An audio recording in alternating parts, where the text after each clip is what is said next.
কি ভাবছো এটা বিরিয়ানি? না না, এটা বিরিয়ানি না, এটা হচ্ছে আগের দিনের বাসি ভাত ভাজা। কে কে এই শীতকালে এই ভাত ভাজা খাও বলো তো?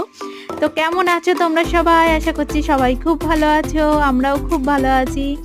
এই দেখো আমি রান্নাঘরের থেকে উঠে এসে দেখছি বাবু এখানে খেলছে ঘরে, আর এই দেখো আমি রান্না করেছি দু রকম শাক ভাজা, ছোলার শাক ভাজা আর মূলোর শাক ভাজা।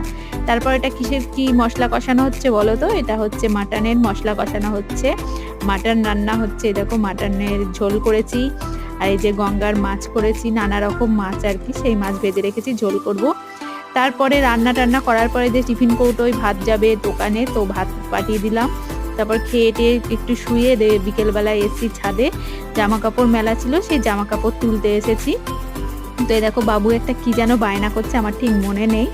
তো হচ্ছে তারপরে যে নিচে নেমে আসছি, তারপর দেখছি দেখো এখানে একটা ফুল গাছ লাগিয়েছিলাম, কত সুন্দর হয়েছে আর কত